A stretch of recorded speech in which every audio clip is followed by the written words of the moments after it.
So for me, I think all heroes deserve an applause, a standing ovation. Before Keanu Reeves became an action god in a black suit, before John Wick made quiet intensity a superpower, there was Michael Dudikoff, a regular guy with no martial arts background who became one of the most bankable action stars of the 1980s, pulling in hundreds of millions worldwide while Hollywood pretended he didn't exist. Then, he vanished completely. The story of why the original everyman action hero got erased will make you question everything you think you know about who gets to be a star. The nobody from nowhere. Picture this. It's 1984 in Los Angeles. Michael Dudikoff is 29 years old, living paycheck to paycheck, taking whatever acting work he can find, soap operas, bit parts, background roles. He's been grinding for years and has almost nothing to show for it. He wasn't born into Hollywood royalty.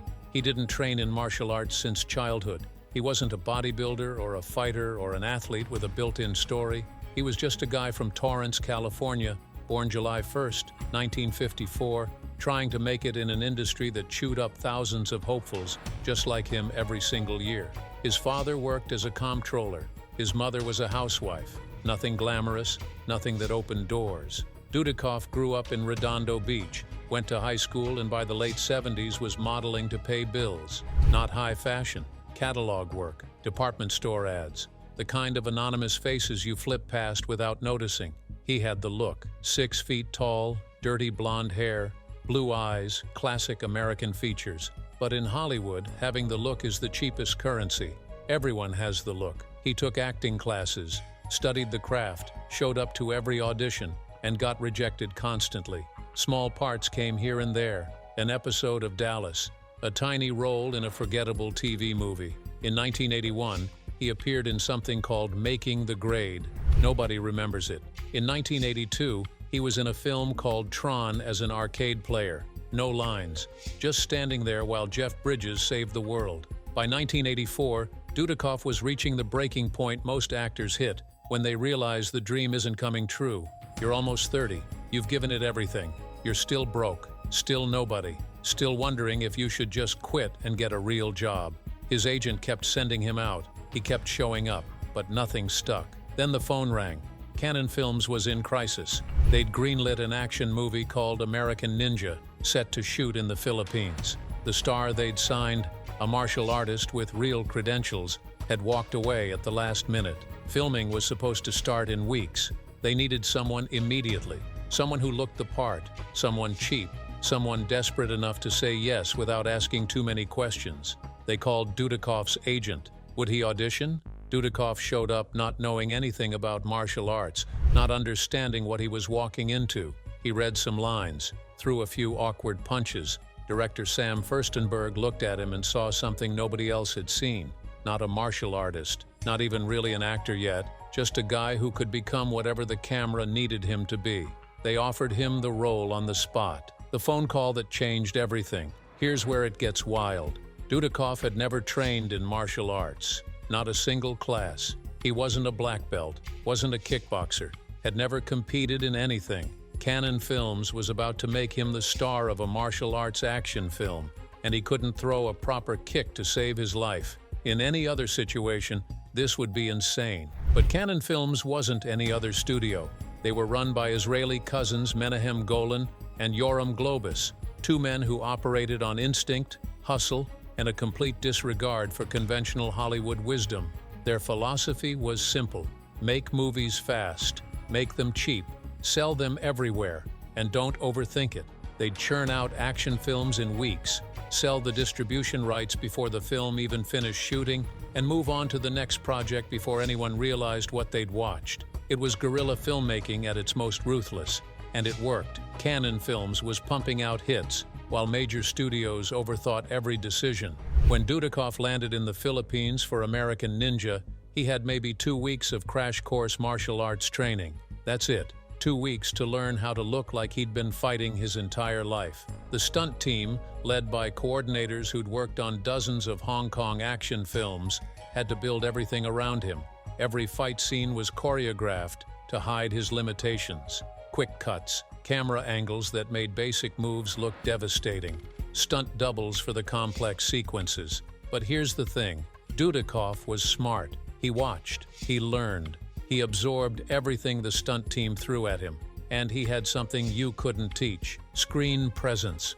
That intangible quality that makes you unable to look away when someone's on camera. It's not about technical skill, it's about energy, believability, making the audience invest in you, even when the script is paper thin and the budget is non-existent. Dudikoff had it. When he moved, even clumsily at first, it felt real. When he stared down the camera with that blank intensity, you believed this guy could take you apart. Sam Furstenberg directed him with a simple instruction: don't try to be Bruce Lee. Don't try to be Chuck Norris. Just be a normal guy who happens to be unstoppable. That direction unlocked everything, because Dudikoff wasn't playing a superhero. He was playing someone the audience could imagine themselves being. A regular American who discovers he's been trained as a weapon since childhood. No ego, no arrogance, just efficiency and quiet lethality. The comparison to John Wick isn't a stretch, it's the blueprint. Keanu Reeves in John Wick is an everyman pushed into violence. Minimal dialogue, maximum impact, clean, methodical action.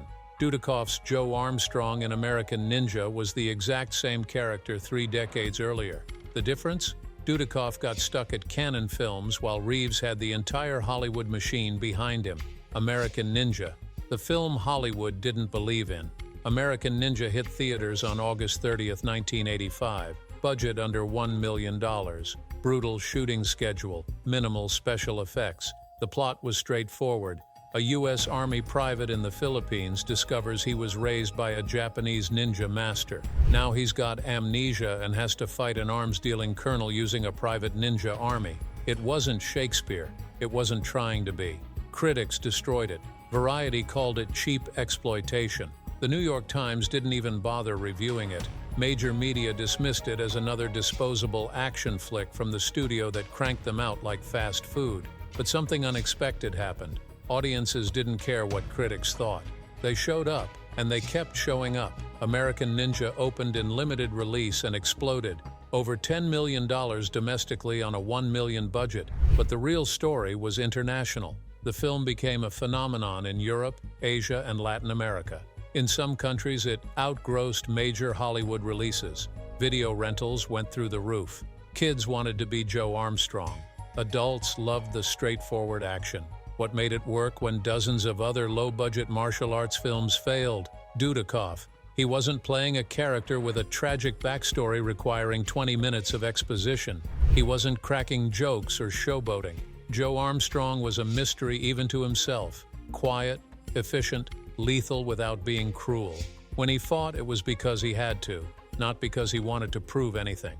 The fight choreography looked brutal and real. No flying through the air, no mystical energy blasts, just practical, grounded combat. The ninja costume made him terrifying. Black suit, masked face, silent movement, death walking. Canon Films immediately greenlit a sequel, then a third, then a fourth. American Ninja became a franchise. Dudikoff became Canon's biggest star. His face appeared on posters worldwide. Action figure companies made Joe Armstrong toys. Kids in playgrounds imitated his fighting style. But here's what most people don't know. While American Ninja was breaking box office records internationally, major Hollywood studios weren't paying attention. Warner Brothers, Paramount, Universal, Fox saw Canon Films as a joke. The fact that Dudikoff was pulling in massive numbers didn't matter because he was doing it at the wrong studio. In Hollywood, where you succeed matters more than whether you succeed. American Ninja's success had just locked him into a cage he'd never escape. He'd become the king of a kingdom nobody respected, and when Canon Films eventually collapsed, he'd fall with it. The phenomenon they couldn't explain. American Ninja 2. The confrontation dropped in 1987. Bigger budget, better choreography, more explosions. Same formula. Dudikoff returned as Joe Armstrong fighting a mad scientist creating genetically enhanced super ninjas on a Caribbean island. The plot was ridiculous. The execution was flawless. It made even more money than the first film. By now, Dudikoff had legitimately learned martial arts, training intensively between films. Taekwondo, karate, judo. He developed his own hybrid fighting style built for cameras, quick strikes, brutal efficiency, minimal wasted movement. He was becoming the real thing. Steve James returned, and their chemistry elevated the film beyond typical action fare. When James's character died saving Joe's life at the end, audiences were devastated. It wasn't just another sidekick death. It meant something because both actors sold it completely. The film grossed over $15 million domestically and crushed it internationally. Dudikoff was now a proven commodity. Canon signed him to more films: Avenging Force, Platoon Leader, River of Death.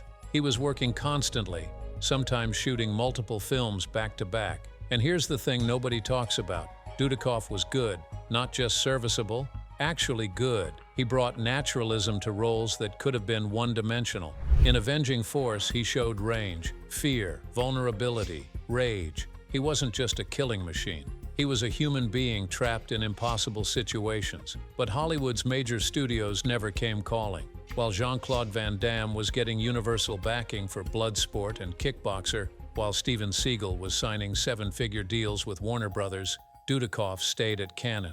The ceiling was low. By 1988, American Ninja 3 went into production without Dudikoff. He'd asked for more money. Canon refused. They replaced him with David Bradley. The film flopped. Fans rejected it immediately. Canon brought Dudikoff back for American Ninja 4, but the damage was done. Here's what's insane. Between 1985 and 1993, Michael Dudikoff starred in 15 films that collectively grossed over $300 million worldwide, on tiny budgets, with minimal marketing, in limited releases, but nobody cared because he did it at Canon Films.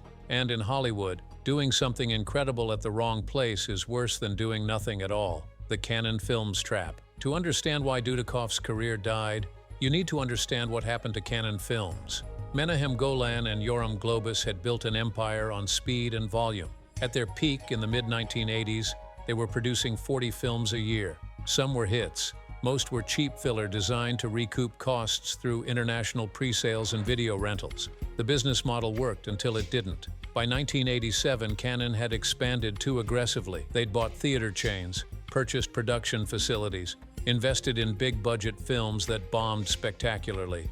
Superman 4, The Quest for Peace cost them $30 million and barely made $16 million back. Masters of the Universe, the He-Man movie, was another expensive disaster. They were hemorrhaging money while simultaneously trying to maintain their low-budget action film pipeline. Dudikoff kept working. Between American Ninja sequels, he made Avenging Force, which should have been his breakout into mainstream action stardom. He played Matt Hunter, a retired Secret Service agent whose family gets targeted by a fascist hunting club.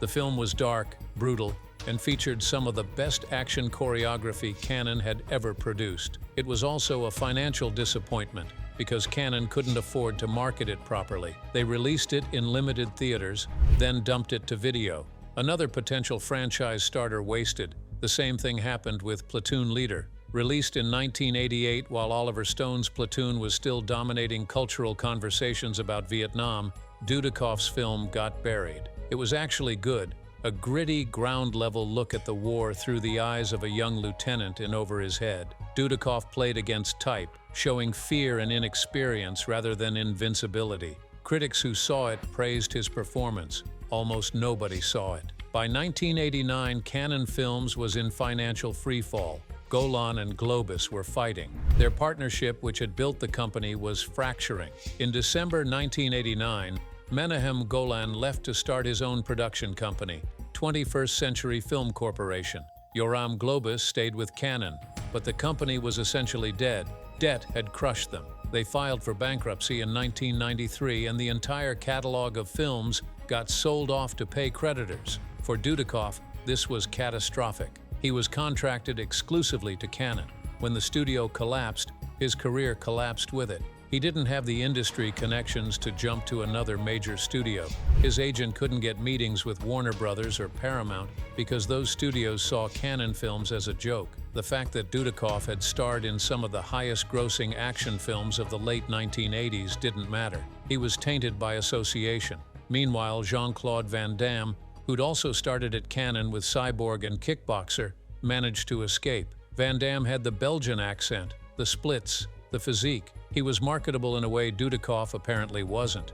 Universal picked him up. By 1992, Van Damme was starring in Universal Soldier, with a real budget and wide release. By 1994, he was making Time Cop and Street Fighter with even bigger budgets. Steven Seagal had gone straight to Warner Brothers. Above the Law in 1988 established him as a star immediately. He didn't have to grind through B-movie purgatory. He got the push from the beginning. By the early 1990s, Seagal was one of the highest-paid action stars in Hollywood.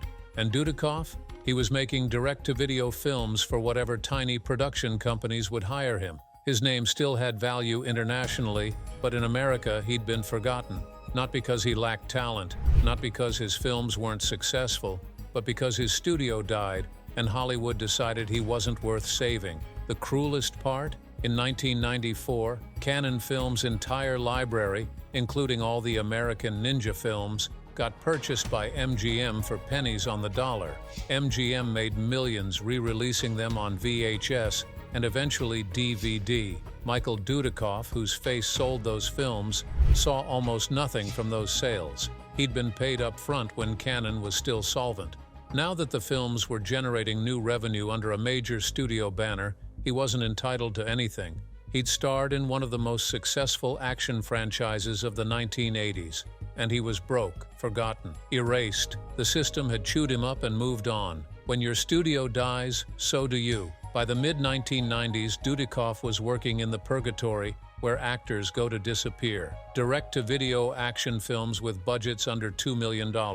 Titles like Virtual Assassin, Ringmaster, Soldier Boys, Human Shield. Some were decent, most were forgettable. They'd shoot in Eastern Europe or Canada to save money. He'd show up, do his job professionally, collect a paycheck, and move on to the next one. Interviews from this period show a man who understood exactly what had happened to him. He wasn't bitter. He didn't trash Hollywood or Canon films, but he was honest about the reality. Once you're labeled direct-to-video, there's no coming back. Major studios don't return to that well.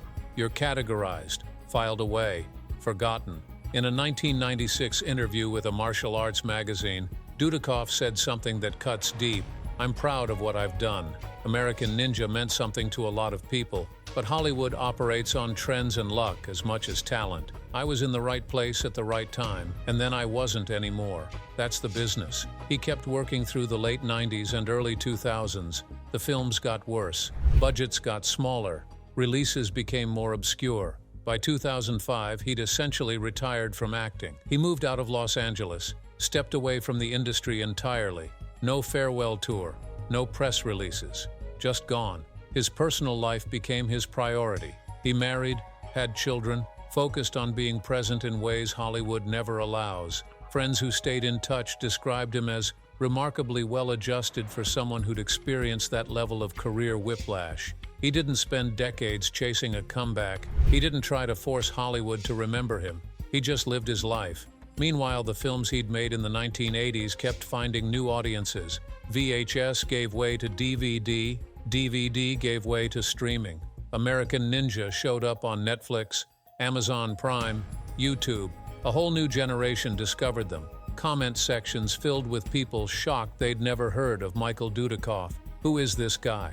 Why wasn't he bigger? How did I miss this?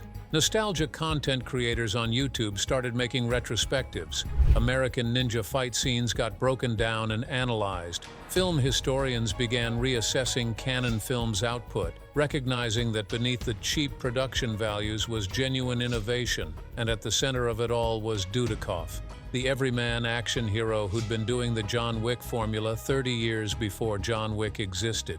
In 2013, Dudikoff did something rare. He attended a fan convention. The response was overwhelming. Lines of people waiting hours just to meet him. Fans from around the world who'd grown up on his films. Parents bringing their kids to meet the guy from the movies they'd watched on VHS 1,000 times. The love was genuine. These people weren't there ironically.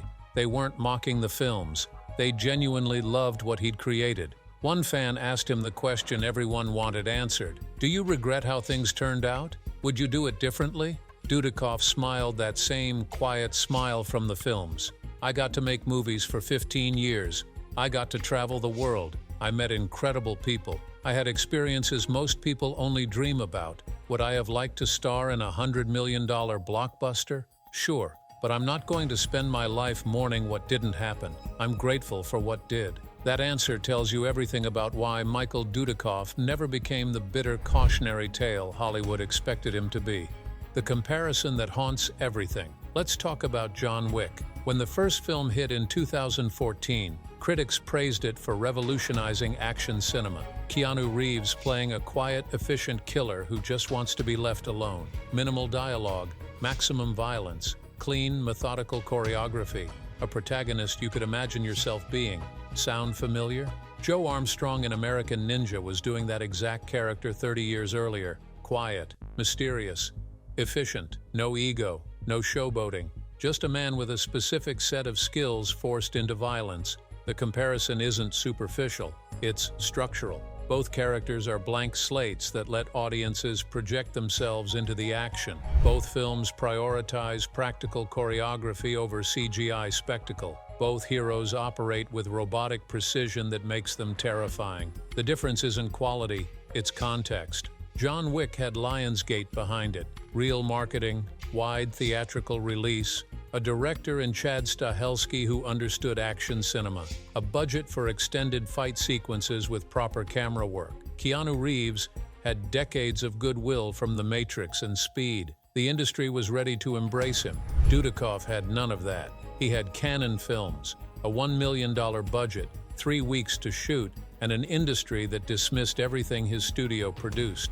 If American Ninja had been made by Warner Brothers with proper distribution, we'd be talking about Michael Dudikoff the way we talk about Keanu Reeves now. That's not speculation, that's math. American Ninja made 10 times its budget domestically and became a massive international hit despite zero support from Hollywood's marketing machine.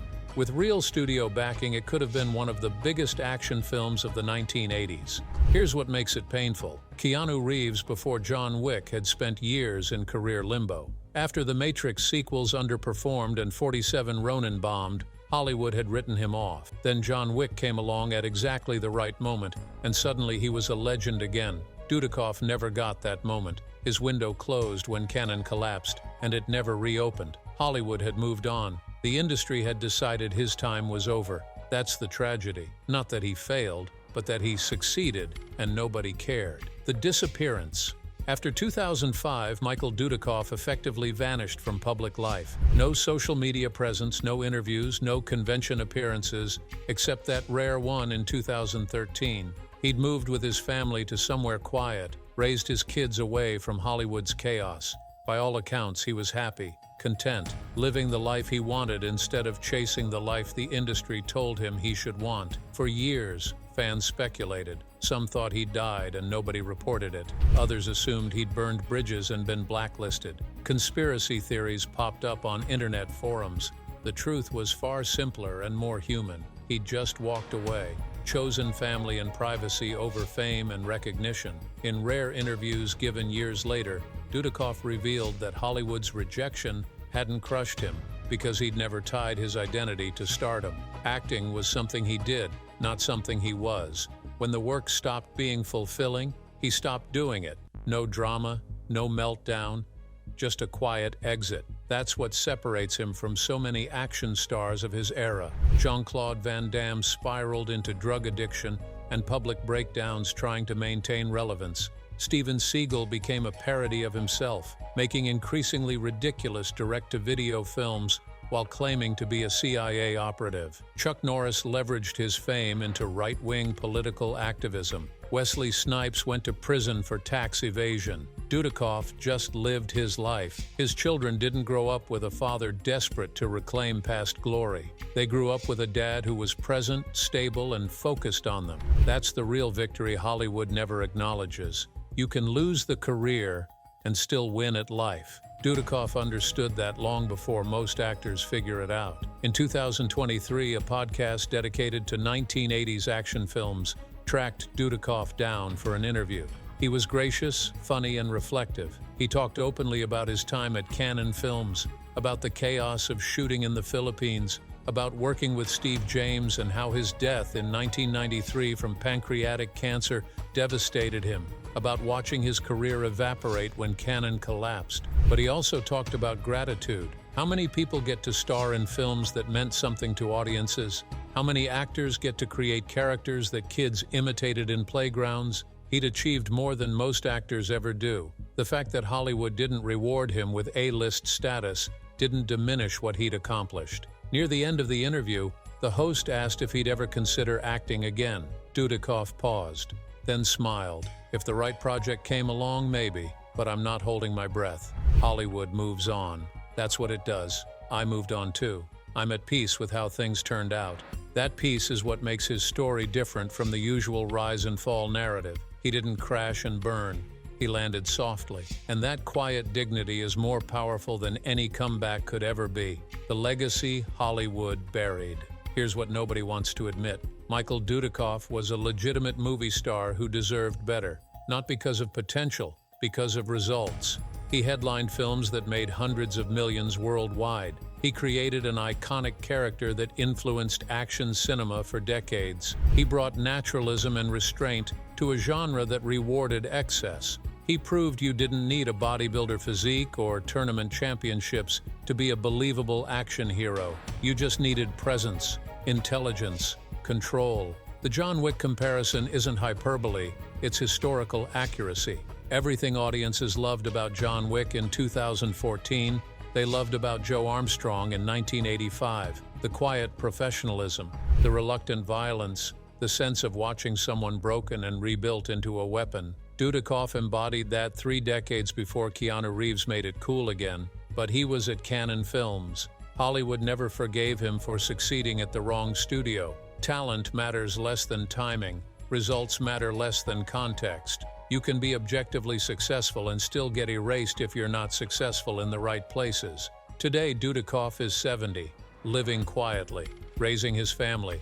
His films still find new audiences on streaming platforms. Young viewers ask the same question: why isn't this guy more famous? Legacy isn't what Hollywood remembers. It's what audiences remember. And audiences never forgot Michael Dudikoff. Hollywood, let Michael Dudikoff die. But you don't have to. If this story opened your eyes to a legend you never knew existed, hit that like button and subscribe. We're bringing forgotten action stars back from the dead, one deep dive at a time. Drop a comment telling us which disappeared icon deserves the spotlight next. Share this video with someone who thinks they know everything about 1980s action cinema. Turn on notifications because the next story is going to blow your mind. The industry buries these legends. We dig them back up. Let's go.